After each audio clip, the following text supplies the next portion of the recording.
fourth graders. Welcome to another episode of HISD TV. My name is Miss McCullough and you are watching fourth grade math. So fourth graders, I'm so excited because we are beginning a new unit today. Today we will be discussing patterns in a table. So I love this unit because it's super fun and easy if you really pay attention and focus in on what I'm saying. As such, I'm asking you guys to be prepared for today's video. You guys know, if you've been watching my videos, you know that you need a couple of things every time so that you can be prepared and get ready to learn with me. All right, guys, so the first thing you're gonna need is a pencil or anything that you can find to write with. If you don't have a pencil, that's fine, but I prefer pencils because in math, we make mistakes, right? So it's important to have a pencil with you. The second thing is a sheet of paper. If you guys have your math notebook, that's wonderful. Take it out so that you can take notes along with me. But if you don't have your math notebook, that's totally fine. No worries, just take out a sheet of paper. And the third and most important thing is to be focused and present with me. That means be in the video, pay attention. And if you're distracted with others around you or by things around you, make sure that you go to a place where you can focus or let others around you know that you really want to pay attention to this video. I'm going to go ahead and give you guys around a minute to grab your items and then we'll be right back.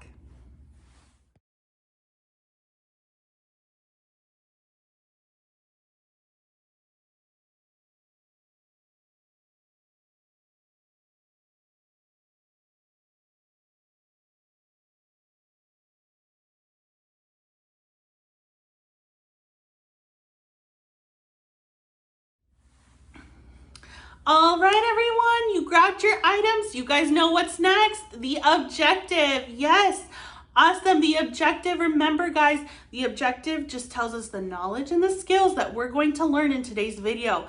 It's super important that we read the objective every day before we begin a lesson so that we know what we're going to learn and we know how to apply what we learn, right? All right, guys, if you guys are ready to read the objective with me, go ahead and give me a thumbs up. Awesome work. All right, let's go ahead and get right into that. Okay, everyone, so our objective says, today we will determine products of a number of 10 or 100 using properties of operations and place value understandings. And we will represent problems using an input-output table and numerical expressions to generate number patterns that follow a given rule representing the relationship of the values in the resulting sequence and their position in the sequence.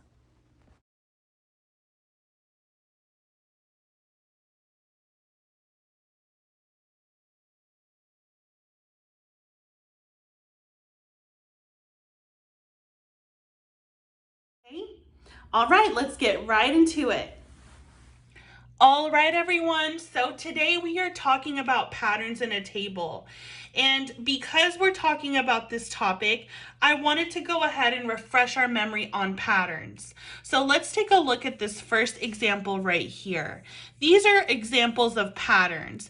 And a pattern, guys, is just a specific order or an arrangement of items, numbers, letters, anything really. Okay, so let's look at the first row. We have circle, triangle, circle, triangle, circle, triangle, circle. So what comes next in the pattern? Yeah, very good, a triangle, right? And same thing with these faces, right? We've got one that's got his teeth showing and one that's just smiling. And this one's showing his teeth and he's just smiling. Teeth, smiling. So the next one should be very good, a teeth one, right? So see, guys, we have patterns in life just like this. We have patterns, for example, our seasons, our days of the week. Those are examples of patterns because they are recurring. They happen over and over again in a way that we know what's going to come next, right? It's predictable. So remember just how patterns can be objects, days, figures, shapes, drawings. They're also numbers, and that's what we're going to focus on for today's video is number patterns. So I want us to look at this first pattern here. We've got 8, 15, 12, 9, 6, and 3. So from this top pattern right here, guys, we can go ahead and say that the pattern is that the numbers are decreasing, right? So we know that we have to subtract. And if we go ahead and subtract 18 minus 3, we get 15. And if we subtract 15 minus 3, we get 12. And if we subtract 12 minus 3, we get, very good, 9. And if we subtract 9 minus 3, we get, awesome, 6. So you guys see right here where it says minus 3, minus 3, minus 3? Well, minus 3, this is the rule to our pattern. Just like we have rules in class, rules in school that we need to follow, we have rules when it comes to patterns in a table. So the rule for this pattern is minus 3, because we know that if we subtract 3 to the number that's before the one that we want to find, we will be able to find the missing value. Let's look at this balloon example. It says, what are the missing numbers? Well, right here they gave us minus 2. And much like this example right here where it says minus 3, we know that minus 2 is the, very good, minus 2 is the rule. So 14 minus 2 is 12. 12 minus 2 is 10. 10 minus 2 is, wow, I've got some smart fourth graders out there. Very good, 8. 8 minus 2 is 6. And 6 minus 2, what is the missing value in this green balloon here? Yeah, 6 minus 2 is 4. Very good, guys. So now that we've refreshed our memory on patterns, let's go over some vocabulary that's going to help us with this unit. So this first word here is term. Can everybody say this word with me? Term. Very good. When we talk about term, remember these are just the numbers or objects in the pattern. So for example, 8 is a term, 16 is a term, 24 is a term, 32 is a term, and 40 is a term. If we look at the example that we just did, these figures right here, these drawings, these shapes, these are terms. The items in the balloon, which are numbers, these are terms. So term, guys, is just a word for the number or the objects that are in the pattern. These are all terms. All right, so our next vocabulary word is numerical pattern. Everybody say that with me, numerical pattern. Very, very good, guys. Now, a numerical pattern is a sequence of numbers that follows a specific rule. There's that word again, rule, using addition, subtraction, multiplication, or division. So you guys see that this made a number pattern, right? 8, 16, 24, 32, 40. This is a pattern. The rule to the pattern is plus 8. This is the rule. Okay, so we've got our pattern, but our pattern has to follow a rule. So the rule is plus 8. All right, and we're going to talk about numerical expression. Everybody say that with me, numerical expression. Guys, a numerical expression is just an operation that is represented as a number sentence with no equal sign. Okay, so 8 plus 2 would be a numerical expression, just like 8 minus 2 or 10 minus 1. Those are all numerical expressions. It's just like a number sentence, but we don't have an equal sign. All right, guys, so today we're going to talk about input-output tables. Let's learn what those are. Input-output tables. So an input-output table looks a lot like this. It has one column that says input or position. It has a column in the middle that says numerical expression. Remember, numerical expression was just a number sentence. And we have our output value column, okay? So an input-output table is a table like this, and it shows the relationship between the input and the output for terms in a sequence. And remember, a term is an object or a number that goes in a pattern, okay? So an input-output table just gives us the relationship of the pattern here, giving us the input or the position of the number, the expression, so the rule, including the input, and then it gives us the output. And the input, guys, the input is the position or a term of a number in the sequence, okay? So for example, here our input is 3 and our output is 9. Our input here is 5 and our output is 15. Our input here is 9 and our output is 27. So we know, for example, 3, 7, 11, and 15, the number 3 is the first term, or it's first in position. Okay, so if we have this input-output table right here, we're missing the column in the middle for numerical expression. The numerical expression column is the column that tells us the relationship between input and output. So basically, if I plug this number into a formula, how will I determine the output? Right? So let's see, 3, 5, 9. So we've got 9, 15, and 27. So 3 plus what is 9? Or 3 times what is 9? Yeah, 3 times 3 is 9. Very good. So we could put times 3. What about 5 times 3? Yeah, 5 times 3 is 15. What is 9 times 3? Awesome. 9 times 3 is 27, guys. So we know that our numerical expression for this input-output table is times 3. When we multiply the input by 3, which is our rule, we get the output. Pretty simple, guys. All we need to make sure is that we get a solid grasp of what these words mean. Okay, so let's look at output. Output is the value of a position in a sequence. So this is just the value. It's what comes out. Okay, so for example, the output here would be 9, 15, and 27. Okay, so whenever we find our numerical expression, we find our output. Okay, it determines the output. So 3 times 3 is 9. 5 times 3 is 15. And 9 times 3 is 27. So it's just the output is the answer or the value. Okay. All right, guys. So what we're going to do now is we're going to look at an example and we're going to create our own chart. I'm going to show you guys this chart and I'm going to show it to you for approximately 20 seconds so that you guys can go ahead and copy it down. You're going to have 3 columns, 1, 2, 3, and you're going to have 1, 2, 3, 4, 5, 6, 7, 8 rows. Okay, so you're going to have 3 columns and you're going to have 8 rows.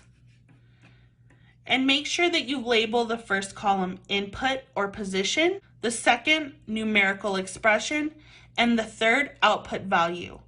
I'm going to freeze this image for 20 seconds so that you guys can go ahead and copy this down.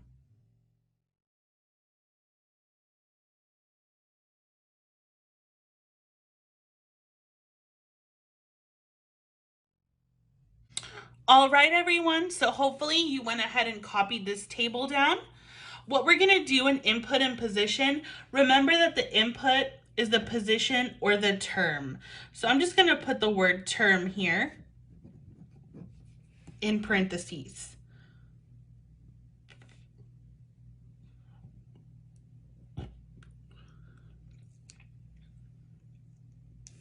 Remember that the numerical expression contains the rule.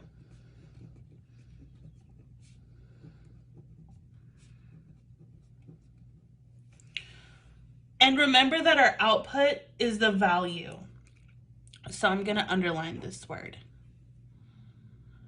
All right, guys, and somewhere underneath your table, I'm going to go ahead and give us the rule here. So everybody write the word rule. And our rule for this table is going to be fairly simple. We're going to multiply by 4.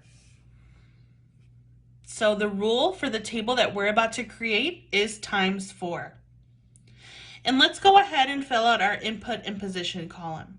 Now, sometimes it'll be filled out for us, but in this instance, we're creating our own table this time. So what we're going to do is we're going to create our own input and position. And we're just going to start off with number 1 and keep going all the way to number 7. So 1, 2, 3, 4, 5, 6, 7. Position is just like you're running a race. Have you guys ever seen a racetrack? And the announcer may say, all right, runners, take your positions. And you have a runner in lane number 1, maybe another runner in lane number 2, another one in number 3, right? So those are the positions of the runner. Just like in this table, these are the positions of our numbers. Okay? So in order to find our output or our value, we're going to have to plug in the input with the rule. So our numerical expression here would be 1 times 4, because that's our rule. Our numerical expression here would be 2 times 4. What about here? Can you guys try and guess what our numerical expression would be for row number 3? Yeah, very good, guys. 3 times 4. What about number 4? Yeah, 4 times 4. And number 5? 5 times 4. And number 6? Excellent work, 4th grade. 6 times 4. And what about 7? Oh, yes, 7 times 4. You guys are on fire. Very good. So now that we have the numerical expression, we just go ahead and plug this in and we get our value. So what is 1 times 4? 4. Very good. And what is 2 times 4? 8. Awesome job, 4th grade. 3 times 4? 12. Very good. So what I'm going to do now, 4th grade, is I'm going to freeze this for 10 seconds, and I want you guys to fill in the rest of the values. All right, go ahead.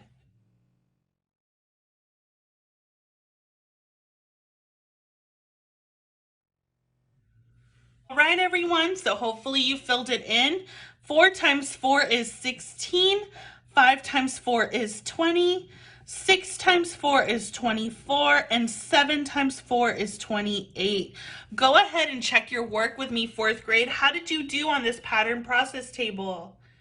Very good. Go ahead and give me a thumbs up if you did great and you went ahead and showed your work. You knew how to plug in the numerical expression with the input, and your output values are all correct. Very good, guys. Nothing to it. Let's look at a new example, okay? All right, everyone, go ahead and grab a new sheet of paper or flip your paper over. Now, I have a different type of example right here. It says a number pattern begins with the values shown. So these are the values. Remember that the values are the output. So our output has 8, 16, 24, and 32. So let's create a table together, everyone. Remember, we're going to have 3 columns. The first one is going to be input / position. The middle column is going to be numerical expression. And can someone tell me in their own words what a numerical expression was? Awesome work. You guys are so smart. Yeah, a numerical expression is just like a number sentence without an equal sign. And then here we're going to have our output / value. All right, everyone. So go ahead and copy that with me.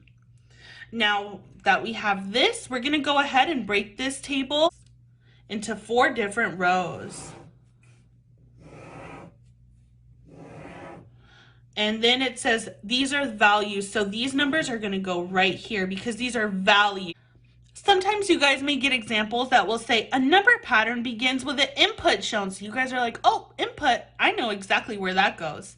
This says this number pattern begins with the values shown. So you know that output is the same thing as values. So you're going to go ahead and put an 8 here, a 16, 24, and 32. Are you guys with me so far? Awesome work. And remember, whenever you are watching a racetrack or a race, whether that be a car race or maybe a running race, you guys know that position always begins with what number? Yeah, number 1, first position, second, third, and we only have 4 in here, so we're going to go to 4. So all we're trying to find, guys, is the numerical expression. We're trying to figure out how we get from number 1 to 8. How do we get from 2 to 16? How do we get from 3 to 24? How do we get from 4 to 32? And remember, the expression has to be the same all around so that we could just plug that expression in to get the output. So let's think of multiplication here when we're thinking of this. What are we multiplying by right here, guys? Yeah, we're multiplying by 8. Excellent work, 4th grade, because if I know that 1 times 8 is 8. What is 2 times 8? Awesome job. 2 times 8 is 16. What is 3 times 8? 3 times 8 is 24. Excellent work, 4th grade. So we are able to find that if we plug in our input, just like we did here, and we are plugging it into our rule, which is times 8, we find the output. So go ahead and take 5 seconds to complete this last one on your own. All right, everyone, so that was a quick 5 seconds. Can you tell me what your answer was for this column? Yes, very good, 4 times 8. And what is our rule, 4th graders? What is our rule for this pattern? Yeah, times 8. That was our rule.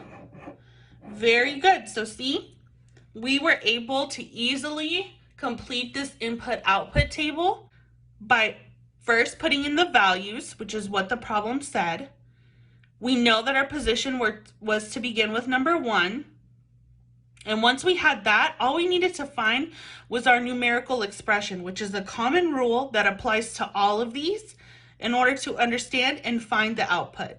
All right, everyone, let's work on one more together. Let's read. It says, the table shows a relationship between input numbers and the output numbers generated by a number machine. Ooh, that sounds cool. So our number machine said this: when our input is 1, our output is 251. When our input is 2, our output is 252. When our input is 3, our output is 253. When our input is 4, our output is 254. Now it says, which number machine shows the same relationship as the one shown in the table? So the way that we read this is just like this, guys. Our input plus 200 gives us our output. Our input minus 1 gives us our output. Our input plus 250 gives us our output. Our input plus 1 gives us our output. I went ahead and highlighted the values inside of the number machines to show you guys that these, even though it looks kind of silly, like a weird little machine or a weird tool, these are just our rules. So basically, which rule fits this table? Well, let's see. We're going to go ahead and plug and chug. This is a strategy called plug and chug, where basically we plug our numbers in and we're chugging along like a train to make sure they're correct. So let's see the first one. Our first one says input, so it's 1 plus 200 should give us 251. So let's see. What is 1 plus 200, 4th grade? Yeah, it's 201. So, is our output 201 right here? No, it's 251, so that must not be it. All right, let's go ahead and plug and chug here. So our input is 1, very good. Our rule is minus 1, very good. And 1 minus 1 should give us an output of, 251. Let's see if that's correct. So 1 minus 1 is 0. Good job, guys. 1 minus 1 is 0. Does this output match this output? No, it doesn't. All right, so now what I'm going to do, you guys are so smart and so talented. I'm going to go ahead and freeze this image for around 15 seconds. And I'm going to give you guys 15 seconds to plug and chug. Plug and chug. I'm going to put this right here in a nice little cloud for you, and I want you to plug and chug C and D, just like we did for A and B. I want you to plug in C and D and tell me which one you think it is. Ready? Go ahead. Your time starts now.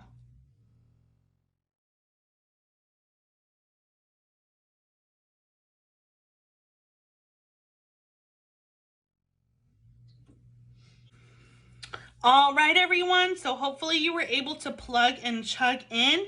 We're going to start with C. So let's plug and chug in C. So our input would be 1 plus 250, which is our rule, equals, should be 251. So what is 1 plus 250, fourth grade? Yes, very good. 1 plus 250 is 251. Awesome job. Let's keep going just to make sure that we're correct. So let's plug and chug in our second input. So what is the second input or second position that we can go ahead and plug in? Yeah, 2. 2 plus 250 is 252. Awesome job. Let's go ahead and just plug in the rest of our input values to really double check that we are not messing up. What is 3 plus 250? Yeah, 253. And last but not least, 4 plus 250. Yes, 254. Awesome work, guys. So our answer must be, yes, C. I'm going to go ahead and look at D really quickly with you guys just to make sure that it is definitely not D. So our input for the first example, we're going to plug and chug. Our input is, yeah, 1 plus 1 is, what is 1 plus 1? Yeah, 2. Does this output match this output?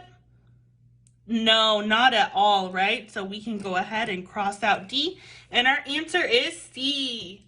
Very good, fourth graders. Remember, guys, that when we are working with input and output tables and word problems like this, we always need to make sure we understand our vocabulary. Remember that the input is the position or the term.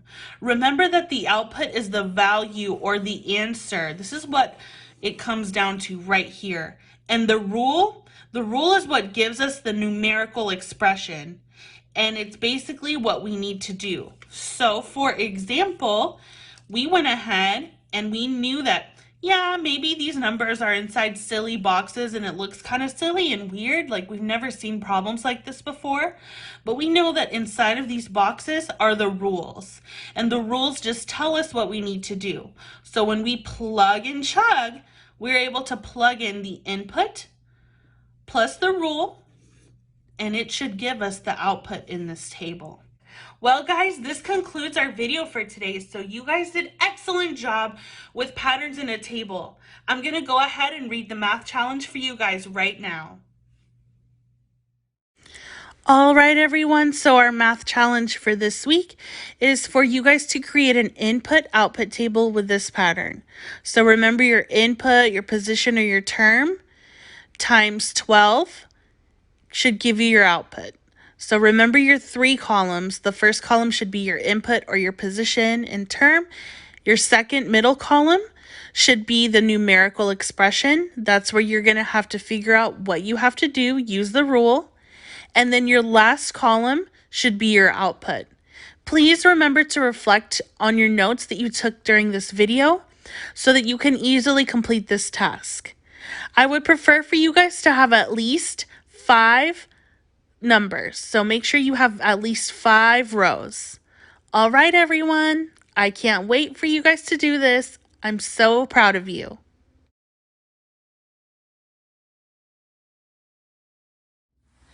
Okay, guys, so that was the end of our video. I hope you guys learned so much with me today. I hope you were excited. You know about patterns in a table. Remember to pay attention to the input and output. So I am so happy that you guys were able to join me. Keep remembering that you guys are so smart and you can do anything you set your minds to. Have a wonderful week, guys. Please do your math challenge, and I cannot wait to see you in the next video. Goodbye, everyone.